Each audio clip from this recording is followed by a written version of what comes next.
Hello, everybody, and welcome to 11 Alive Midday now at 11 a.m. I'm Aisha Howard. And I'm Cheryl Preheim, and today we continue our coverage of protests impacting campuses over much of our state. We're expecting students to walk out any moment now at SCAD, Savannah College of Art and Design. 11 Alive's Beth Yates is there right now. Beth, what are things looking like so far out there?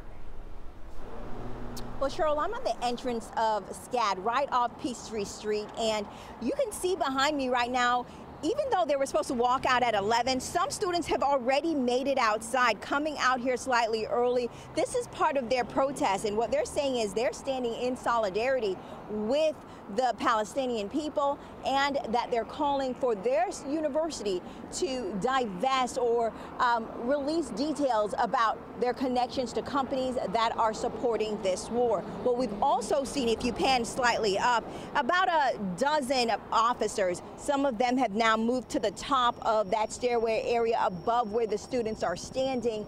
And we also see some on the ground at the entrance. When we drove through campus earlier, it was pretty obvious that they had a lot of security on property and that they were not going to just let students be out here without some level of control. Now, but this isn't the only place protests are happening. Also on Emory's campus, we saw faculty decide that they're going to do a vote of non-confidence for their president after their response to protesters at that campus. Take a listen.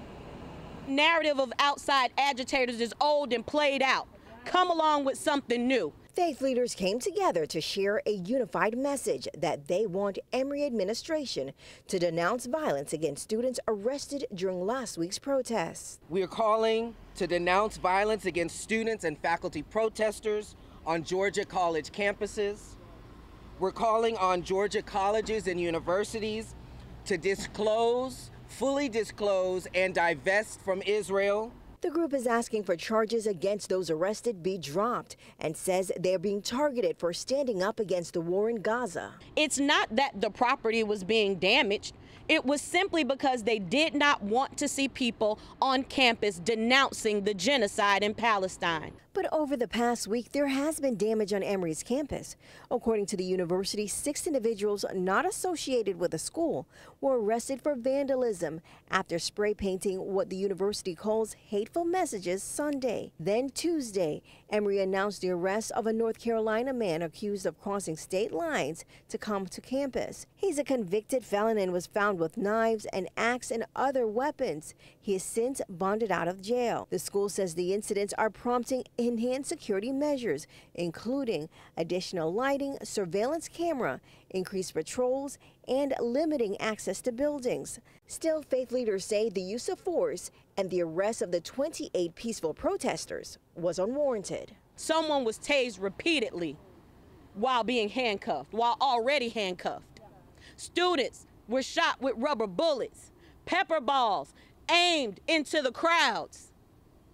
Don't let the Georgia State Patrol and Emory University cover up the truth. Members at Emory University say they are going to have a vote today on whether they have confidence in Emory's president, Gregory Fenves, after his response to protests on that campus. We're told that vote should happen midweek, but we're provided no other details. But I want to take a look at what is happening behind me. Here, right on Peachtree Street in front of SCAD, more students are making their way outside of the university after walking out in solidarity with the Palestinian people. And of course, we'll continue to be out here and bring you updates in about 30 minutes. Live in Atlanta, Beth Yates, 11 Alive News.